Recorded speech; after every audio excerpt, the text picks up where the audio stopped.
Mari kita tunduk kepala dan persiapkan diri kita untuk firman Tuhan pagi ini.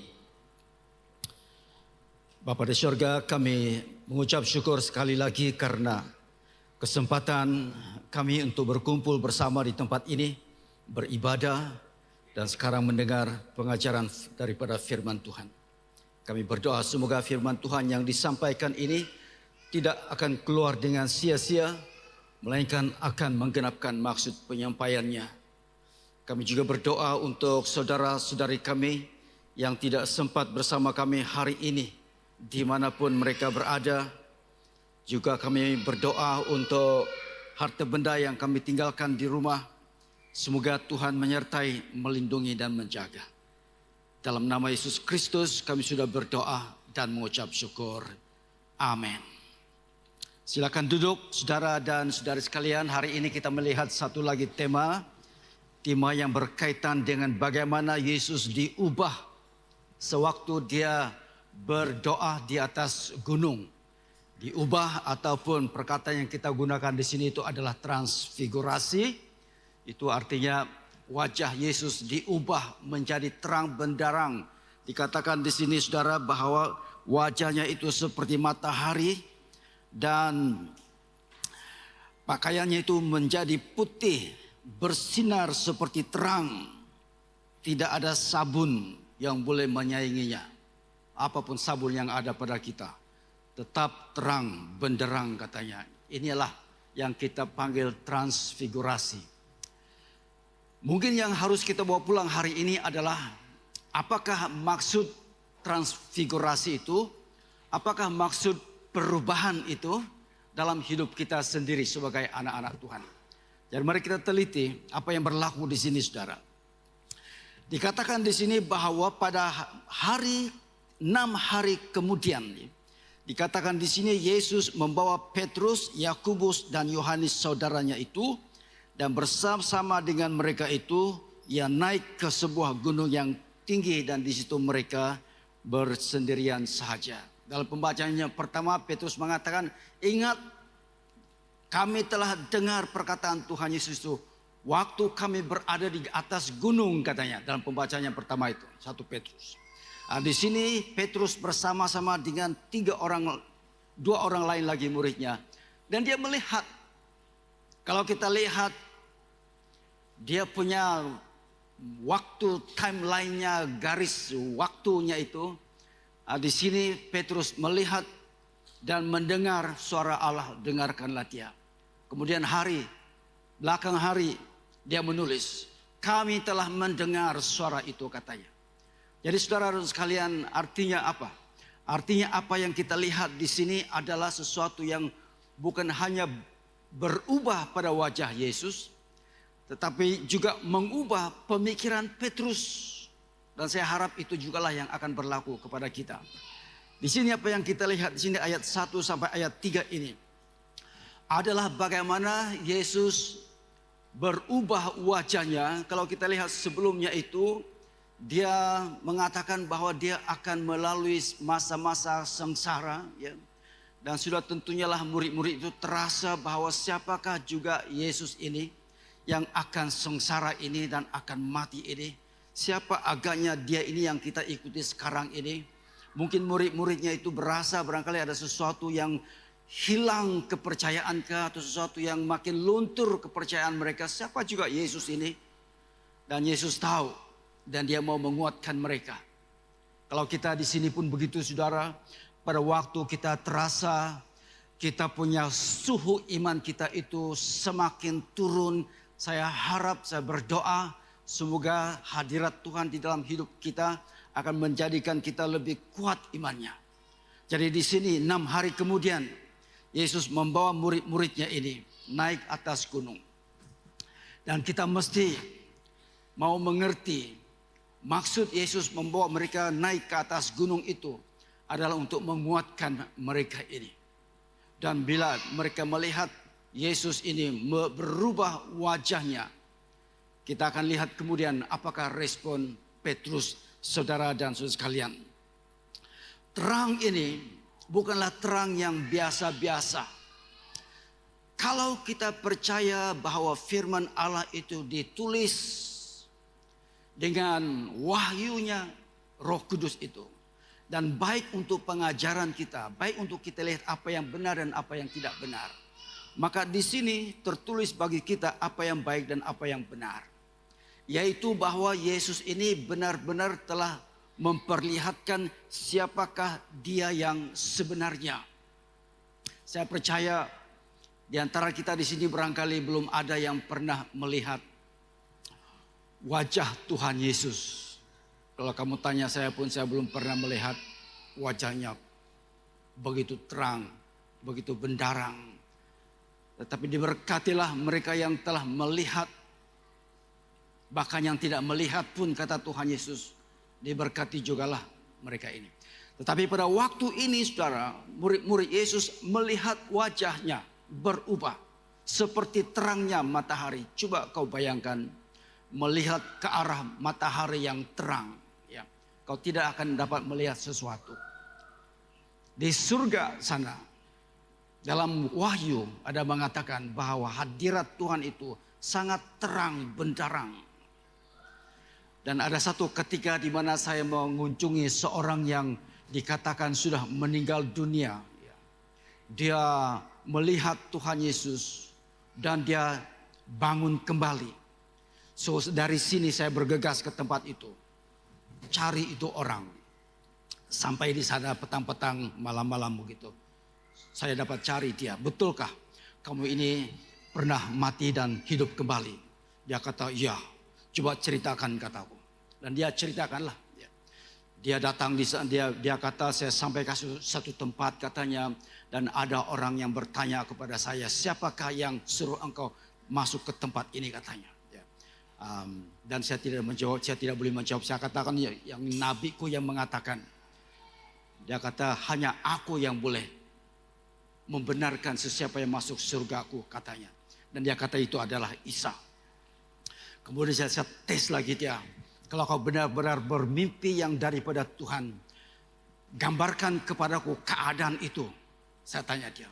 Dan dia kata keadaan itu sangat terang. Aku tidak dapat melihat tapi terang katanya. Lalu aku bukakan kepadanya Kisah Rasul yang menunjukkan hadirat Tuhan, tempat Tuhan itu terang.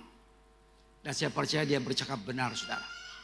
Di sini Petrus dan rakan-rakannya melihat Yesus terang, bendarang, wajahnya seperti matahari. Memang kadang-kadang kita ada mendengar kesaksian orang yang melihat Yesus dengan depannya itu adalah sesuatu yang bagi dia sesuatu yang sangat unik dan itu adalah bagiannya. Puji Tuhan kepada orang-orang yang seperti itu. Tetapi di sini Yesus dimuliakan, diubah wajahnya. Bukan itu saja. Dikatakan di sini bahwa ada Musa dan ada Ilya. Cara firman Tuhan mengatakan hadiratnya Musa dan Ilya itu membawa kepada mereka bahwa Musa itu adalah pribadi yang menggambarkan hukum-hukum Allah. Ilya itu adalah menggambarkan pribadinya tentang nabi-nabi Allah. Dan pada waktu kedua pribadi ini hadir di hadapan Tuhan Yesus dan dilihat oleh Petrus. Itu bermakna bahwa Allah telah menunjukkan kepada dia bahwa di dalam Yesus ini dua pribadi ini yang mengangkat keseluruhannya pengajaran Allah itu ada di hadapannya. Sepertinya mengatakan seperti ini. Yesus, kami datang kepadamu membawa bersama kami semua kesempurnaan hukum Allah dan para nabi. Dan datang kepada kamu. Menunjukkan kepada orang-orang yang melihat kamu. Kami menyokong kamu. Kamu adalah kesempurnaan segalanya. Dan saya tidak heranlah saudara. Selepas itu Petrus ini adalah murid yang sangat kuat imannya. Karena dia diperhadapkan dengan wahyu yang sangat mengubah kehidupannya. Apa artinya itu bagi kita saudara? Artinya itu bagi kita adalah pada hari ini kita adalah orang-orang yang telah mewarisi kebenaran firman Tuhan ini. Ada waktu-waktunya bagi kita dalam hidup kita sesuatu perkara yang sangat luar biasa itu menjadi kunci kebangkitan, pembaharuan, kebangunan rohani kita, saudara. Biarlah waktu-waktu itu menjadi satu waktu yang bagi kita, pegangan kita sampai bila-bila masa. Janganlah kita memikirkan bahwa pada waktu kita merasa sedih dan kecil dan tidak penting, janganlah kita merasakan pada waktu itu kita dibiarkan sendirian. Karena perubahan Tuhan Yesus itu memberitahu kepada kita bahwa kepada orang yang meminta, Tuhan akan mendekatkan dirinya kepadanya. Carilah Tuhan sewaktu dia masih boleh dicari, saudara dan saudara yang kita kasihi di dalam Tuhan Yesus Kristus. Ada waktunya di dalam hidup kita. Kita seperti murid-murid ini berhadapan dengan cabaran, tertekan kita dalam hidup. Dan pada waktu kita meminta hadirat Tuhan di depan kita, ingatlah, pandanglah kepada Tuhan Yesus Kristus. Dan doa saya, pada waktu kamu berbuat demikian, Tuhan Yesus akan memberi kamu kekuatan. Walaupun tiada sinar di hadapanmu, walaupun tiada yang sangat ajaib di hadapanmu, betul-betul secara fisikal terjadi, tetapi di dalam roh, di alam roh, Tuhan menyertaimu. Saudara dan sekalian, pembaharuan yang Petrus lihat di sini, yang mengubah hidupnya ini, harus juga membawa impaknya dalam pembaharuan iman kita juga. Itu yang perkara yang pertama yang kita lihat di sini. Kemudian dikatakan di sini apabila ketiga lembaga itu, Yesus, Musa dan Elia itu diselubungi oleh awan itu dan kedengaran suara itu. Inilah anak yang kukasih, dengarkanlah dia. Ya. Itu memberi kekuatan kepada para muridnya. Bayangkan, mereka pada waktu itu selalu barangkali mereka diajarkan tentang suara Tuhan. Barangkali mereka ingat juga ada suara Tuhan yang telah berbicara kepada Nabi Musa. Sekarang ini di depan mereka berlaku sekali lagi. Mungkin pada waktu Yesus dibaptis itu, mereka juga ada di sana dan mendengar suara dari langit itu mengatakan, ini anak yang kukasihi. Dan sekarang betapa mereka merasakan betapa berharganya waktu ini. Di mana Tuhan Yesus itu, bila waktu dia diubah itu, terdengar sekali lagi suara itu, saudara dan saudara sekalian. Di dalam ayat yang keempat dikatakan di sini, kata Petrus kepada Yesus, Tuhan, betapa bahagianya kami berada di tempat ini. Jika engkau mau, biarlah kudirikan di sini 3 kemah. 1 untuk engkau, 1 untuk Musa, dan 1 untuk Elia. Dan kita tahu, dikatakan di sini tiba-tiba sedang ia berkata, turunlah awan yang terang menaungi mereka, dan dari dalam awan itu terdengar suara yang berkata, inilah anak yang kukasihi, kepadanya lah aku berkenan, dengarkanlah dia. Pada waktu Yesus dibaptis, itulah kata-kata yang mereka dengar. Dalam pembacaan pertama kita tadi dikatakan, inilah yang kami dengar, kata Petrus. Dan di sini juga kita membaca, inilah yang kami dengar. Saudara, apakah peristiwa ini, apakah impaknya kepada kita yang mendengarnya pada hari ini? Petrus bila dia mendengar suara itu, dia mau supaya hadirat Tuhan yang seperti itu tetap bersama dengan mereka. Dia tidak mau lepaskan seperti Miranda, sedap diminum, susah dilepaskan. Itu dulu lah. Kepada kamu yang tidak tahu cerita ini, artinya kamu belum lahir lah waktu itu. Ya. Tetapi di sini Petrus mengatakan, ya Yesus, aku mau hadirat ini tetap bersama dengan aku. Kalau boleh aku mau mengadakan satu tempat di mana engkau akan bernaung, engkau akan tinggal di sesuatu selama-lamanya. Karena selagi ada kemah di sini, selagi aku tahu engkau hadirat ada di sini. Dan kita juga saudara harus berpikir seperti itu juga. Bukan lagi membuat satu kemah untuk Yesus. Tetapi biarlah tubuh kita itu menjadi kemah tempat tinggalnya. Biarlah kemah ini, Paulus mengajar, tubuh kita ini juga adalah seperti kemah. Tapi kemah yang sementara. Dalam pengajaran juga Rasul Paulus mengatakan kita ini, tubuh kita ini meraung-raung. Dan bila waktu tubuh kita yang sementara ini hancur katanya, artinya kita matilah. Kita menantikan hadirnya Tuhan. Hari ini saudara, berkaitan dengan apa yang kita baca hari ini. Yang saya mau tekankan di sini adalah hadirat Tuhan itu. Bila engkau sudah dengar suara Tuhan, jangan lepaskan suara itu beralih jauh dari kamu. Biarlah suara Tuhan itu, dendangan suara Tuhan itu, gemanya suara Tuhan itu selalu kedengaran di dalam hidup kita. Telinga kita sepertinya terngiang-ngiang mendengar suara itu. Bukan karena kita gila, bukan.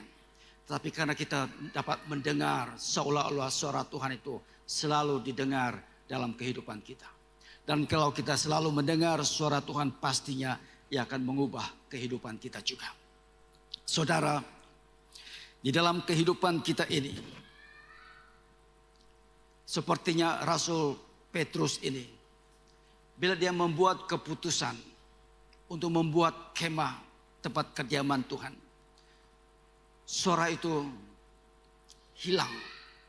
Dan yang hanya tinggal itu adalah Yesus seorang diri.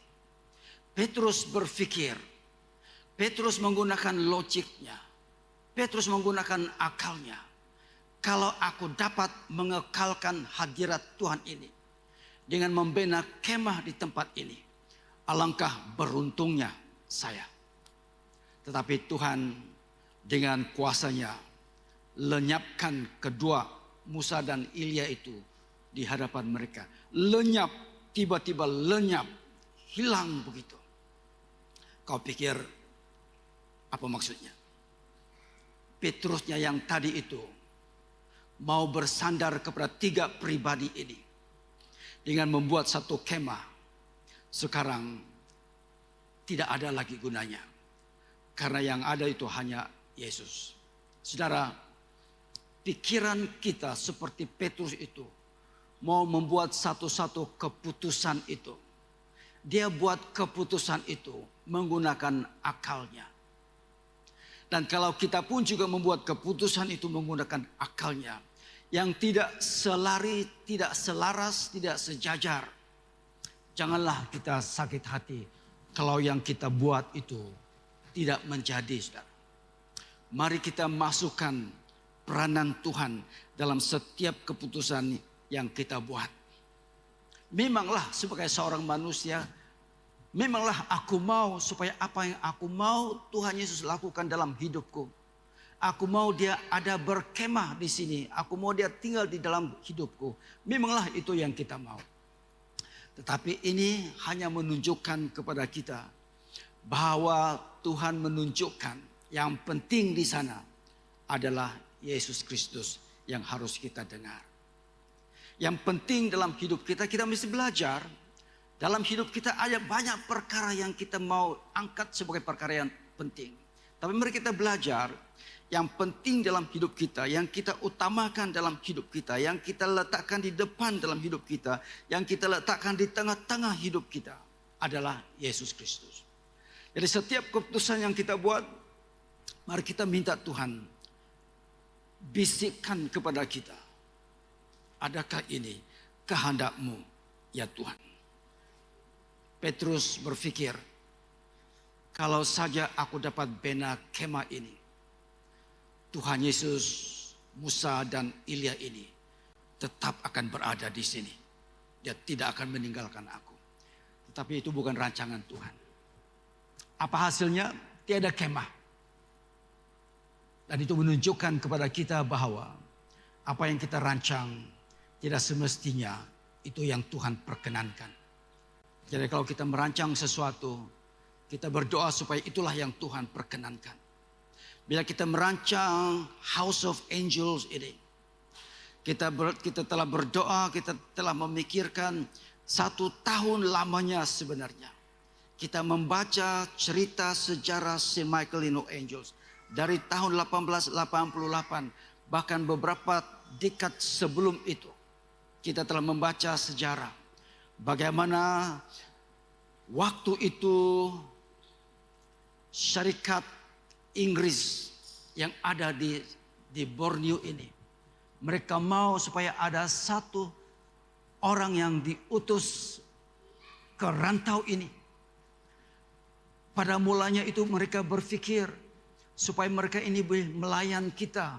Kita ini adalah kaki tangan Inggris ini yang menguasai Borneo Utara ini. Tetapi kemudian berubah rancangan Tuhan. Dan mereka kata, alangkah baiknya kalau ada Injil juga ditanam di tempat ini.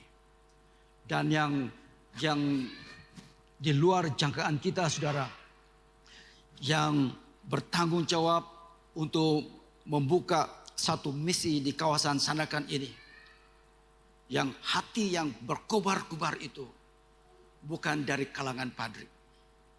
Dia adalah seorang kaki tangan Inggris, kaki tangan kerajaan.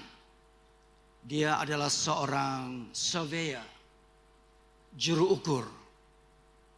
Dia mengukur, saudara, sempadan Sabah dan Kalimantan.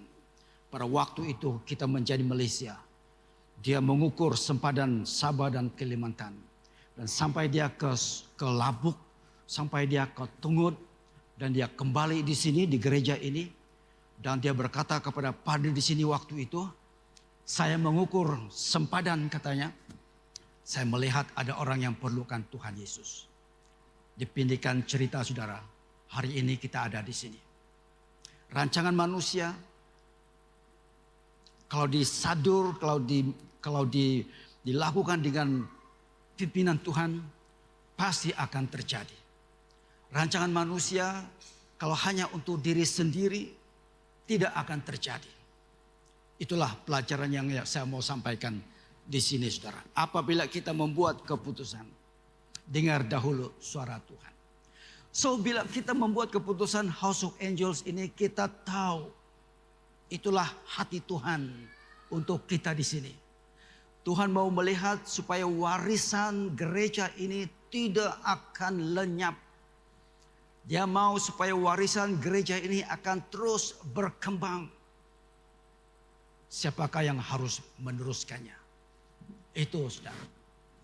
Jadi saya memikirkan, tahun ini kita akan mulai bercakap lebih rancak. Sebab kita tahu ini adalah visi dari Tuhan. Dan kalau itu visi dari Tuhan, pasti dia akan sediakan segala keperluannya.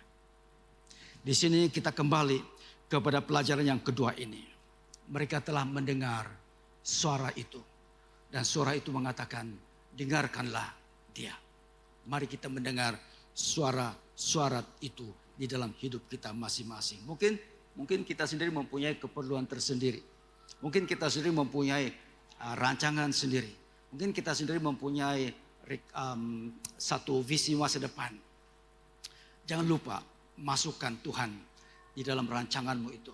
Dan semoga rancanganmu itu juga akan menjadi kenyataan pada suatu hari nanti. Itu yang kita boleh belajar. Yang ketiga yang kita boleh belajar di sini adalah apabila mereka semua itu sudah berlalu, saudara, dan mereka takutkan, ayat 6 sampai ayat 9 ini. Mereka rasa takut. Yesus datang dan Yesus jamah, Yesus sentuh mereka dan bawa mereka turun gunung itu. Kita tidak berhenti dari turun gunung itu. Gunung itu satu tempat saja. Apa yang terjadi selepas itu? Mereka turun gunung, ke lembah, naik gunung, ke lembah, naik gunung, ke lembah. Mereka telah mengambil keputusan mengikuti Tuhan Yesus Kristus. Yesus telah menampakkan kepada 3 murid ini betapa mulianya Yesus di atas gunung itu. Tetapi pengalaman di atas gunung itu bagi Yesus hanya satu langkah ke depan. Itu bukan yang terakhir. Kalau kita berhadapan, kalau kita mengalami satu peluang yang sepertinya ini di atas gunung ini, melihat Yesus diubah, jangan terus berada di dalam pengalaman itu. Itu bertujuan untuk menguatkan kamu supaya kamu lebih lagi melayani Tuhan, saudara. Bila saya mengatakan melayani Tuhan, tidak semestinya kamu menjadi padri atau pastor atau penginjil. Tidak semestinya. Melayani Tuhan ini lebih luas daripada apa yang kita tahu.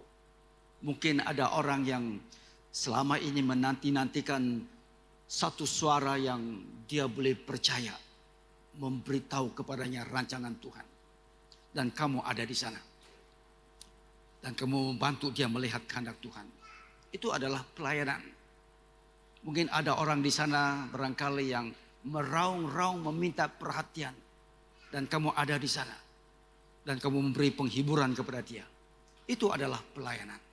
Tuhan Yesus kata apa? Kalau saja kamu melayani anak yang paling kecil ini, kamu sudah melayani aku. Kalau saja kamu dapat melayani orang-orang yang dipenjarakan di sana, kamu sudah melayani aku. Itu pelayanan. Di sini apa yang kita lihat adalah Yesus membawa muridnya ini turun ke lembah. Dan di lembah sanalah itu adalah satu medan pelayanan kan. Di lembah sana itulah kamu dapat melihat pergumulan manusia. Seperti itu. Jadi Yesus membawa Petrus ini dan rekan-rekannya ini daripada pengalaman atas gunung itu yang sangat mulia itu, yang sangat hebat itu. Sekarang dia bawa mereka turun gunung ke lembah seperti itu, di mana dunia nyata ada. Bagi kamu yang telah mengalami sentuhan Tuhan, jangan berhenti di sana. Mungkin Tuhan sedang mempersiapkan kamu untuk turun ke lembah sana. Turun di mana kebiasaan orang bergumul dengan hidupnya. Turun ke tempat di mana orang bergumul dengan rohaninya. Turun ke tempat di mana ada orang yang susah untuk menjalani kehidupannya. Kamu yang telah mengalami pengalaman di atas gunung itu, masuklah dalam kehidupan itu. Hari ini, sekarang ini pun, barangkali ada di antara kita di sini yang masuk gereja dengan hati yang terbeban. Dan kamu mengalami suatu suasana puncak gunung. Dan kamu sangat diberkati. Dan kamu keluar dari pintu ini merasa lebih kokoh, lebih gagah. Mungkin ada di antara kamu di sini yang barangkali sedang menanti pelayanan yang seperti itu. Mari kita turun ke lembah sana. Jangan kita tinggal di atas gunung. Pengalaman yang hebat itu saja. Kamu yang telah diberkati Tuhan itu, pengalaman yang hebat itu, mesti kamu bawa turun ke lembah. Di mana ada manusia yang bergumul. Saudara dan saudara sekalian. Dan ini yang saya mau tekankan di sini. Yesus memanggil murid-muridnya menjadi pelayannya. Kalau kita singkatkan apa yang kita belajar hari ini, saudara. Apa yang kita belajar hari ini adalah Yesus itu memperlihatkan siapa dia yang sebenarnya. Di atas gunung, pengalaman yang sangat hebat. Tetapi tidak cukup. Yesus membawa mereka turun. Sepertinya membawa kita ke tempat di mana manusia ada. Dan disitulah pelayanan yang akan kelihatan bagi semua orang yang percaya. Yesus mengatakan, kamu sudah mendengar suara itu. Suara itu mengatakan harus dengar saya. Sekarang dengar saya. Pergilah ke seluruh dunia. Jadikanlah semua bangsa muridku. Dengar kata Tuhan Yesus. Semua kita ada pengalaman seperti itu. Jangan benarkan dia berdiam di dalam hidup kita sendiri. Dan Yesus kata, kamu sudah melihat apa yang telah berlaku kepadaku. Sekarang ayo ikut saya turun lembah. Mari kita melihat bagaimana kalau dalam dunia nyata ini pelayanan itu terserlah dan dapat dilakukan. Saudara, mari kita naik ke atas gunung yang hebat, pelayanan yang hebat, pengalaman yang hebat. Dan bila kita sudah mendapat kebaikan dan pengalaman hebat itu, mari kita juga turun ke lembah di mana kita akan melayani manusia. Bapa di surga, terima kasih. Hari ini Engkau peringatkan kami. Engkau adalah Allah. Engkau bertakhta di surga. Tetapi Engkau mengosongkan dirimu menjadi sama seperti kami. Cuma tidak berdosa. Engkau membawa kami ke lembah-lembah supaya kami dapat melayani juga orang-orang jiwa-jiwa yang sangat berharga di dalam hati Tuhan, di mata Tuhan itu sendiri. Terima kasih Tuhan. Dalam nama Yesus Kristus kami sudah berdoa. Amin.